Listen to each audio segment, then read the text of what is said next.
예레미야 36장 우리 20절에서 22절 함께 읽도록 합니다. 그들이 두루마기를 서기관 엘리사마의 방에 두고 뜰에 들어가 왕께 나아가서 이 모든 말을 왕의 귀에 아뢰니 왕이 여우다를 보내어 두루마리를 가져오게 하매 여우디가 서기관 엘리사마의 방에서 가져다가 왕과 왕의 곁에서 모든 고관의 귀에 낭독하니 그때는 9째 달이라 왕이 겨울궁전에 앉았고 그 앞에는 불 피운 화로가 있더라. 아멘. 우리가 계속해서 우리 예레미야의 말씀을 나누고 있는데, 예레미야가 아직 감옥에 갇혀 있을 때 하나님의 말씀을 전할 수 없으니까 어떻게 합니까?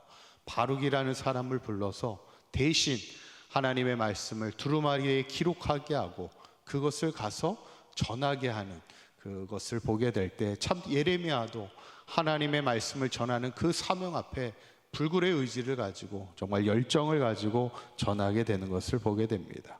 그때 예레미야의 모든 백성이 하나님 앞에 금식을 선포하며 영적 각성을 이루어 가는데, 오늘 본문은 뭐냐면, 문제는 뭐였냐면 왕입니다. 한 나라를 치리하는 지도자의 왕이었던 그는 하나님의 말씀 앞에 어떻게 행했을까? 처음에는 여우디라는 사람을 보내어 그 두루마리를 가져와서 신하들과 자기 앞에서 그것을 읽게 합니다. 그런데 그것을 듣다가 어떻게 했을까? 오늘 23절에 있는 말씀 한번 읽어볼까요? 시작. 여우디의 서너 쪽을 낭독하면 왕이 칼로 그것을 연하여 베어 화롯불에 던져서 두루마리를 모두 태웠더라. 아멘. 그 말씀을 들으면서 2, 3쪽 읽다가 서너 쪽 읽다가 그것을 칼로 자르고 또 자르고, 그래서 계속 그 두루마리를 태워버렸다는 겁니다.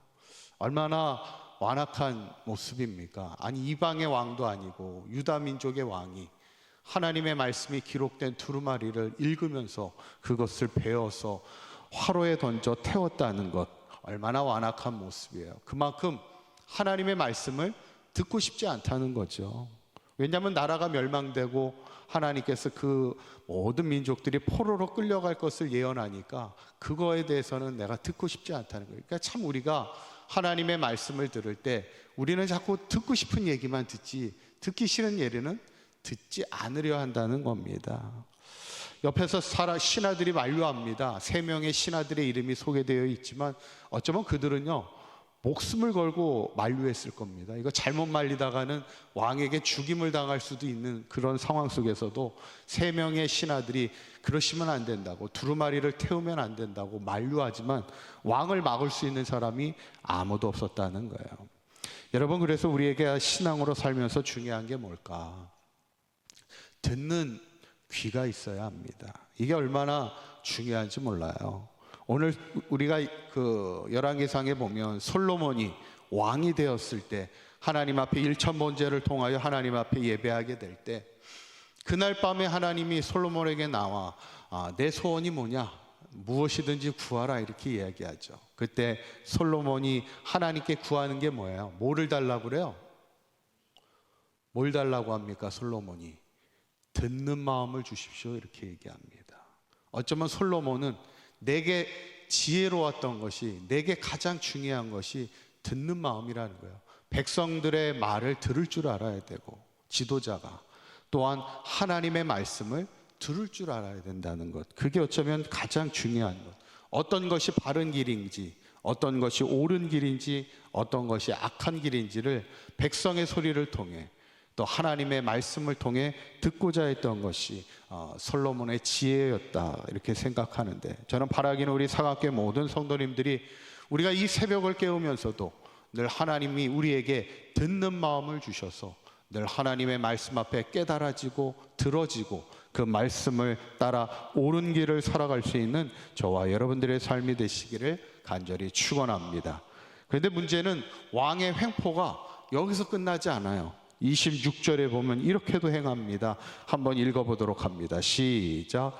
왕의 아들 여라무엘과 아스라엘의 아들 스라야와 압디엘의 아들 슬레미야에게 명령하여 서기관 바룩과 선지자 예레미야를 잡으러 하였으니 여호와께서 그들을 숨기셨더라. 아멘. 왕이 두루마기를 태우더니 그거에 그치지 않는 거예요. 그 두루마기를 기록한 서기관 바룩과 선지자 예레미야를 잡아오라는 거예요. 죽이겠다는 거죠. 그때 하나님이 그들을 숨기셔서 그들을 죽이지는 못하게 하셨지만, 얼마나 그 지도자의 한 사람의 판단이 나라의 운명을 결정하고 있는가를 우리에게 여실히 보여주고 있습니다. 그래서 우리가 항상 중보하여 기도할 때마다 지도자들을 위하여 기도합니다. 우리 교회에서는 목회자와 중직들을 위해서 우리가 기도해 주셔야 되고, 우리 대한민국에 있는 한국교회와 지도자들을 위해서도 기도해 주셔야 되고, 나라와 민족을 이끌어가는 위정자들을 위해서도 우리가 기도해야 되죠. 근데 이제 안타까운 것은 그렇게 행악했던, 완악했던 그 왕에 대해 하나님의 심판의 말씀이 전해지게 되는 것을 보게 됐죠. 마지막 30절에 있는 말씀 한번 읽어보도록 합니다. 시작. 그러므로 여호와께서 유대의 왕 여호와김에 대하여 이와 같이 말씀하시니라. 그에게 다윗의 왕위에 앉을 자가 없게 될 것이요 그의 시차는 버림을 당하여 낮에는 더위 밤에는 추위를 당하리라.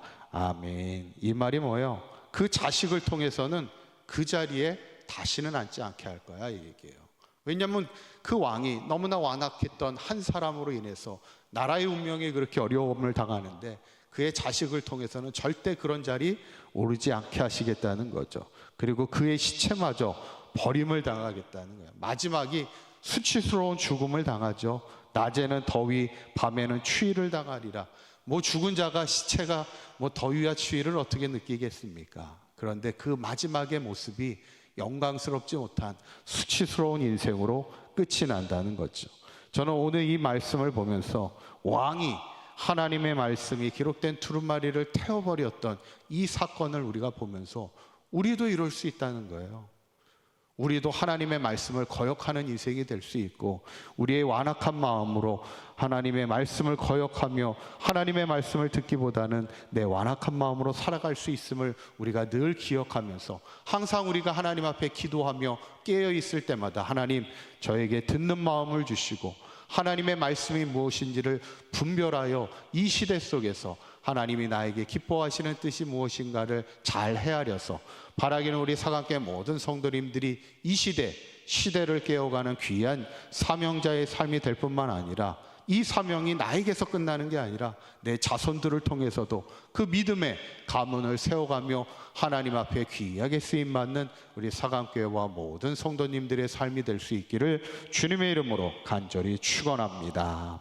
기도하겠습니다.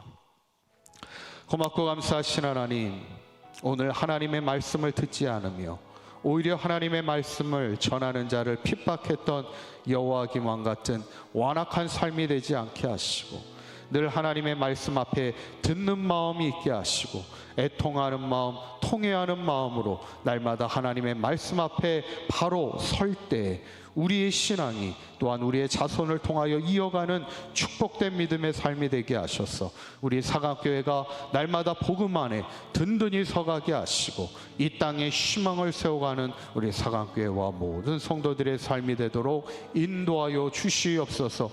오늘 하루도 주님과 동행하는 복된 하루가 되게 하시고 마지막 연합성의 날 가운데도 하나님이 부어주시는 큰 은혜가 임하는 귀하고 복된 삶이 되게 하여 주옵소서. 우리 주 예수 그리스도의 이름으로 기도하옵나이다. 아멘.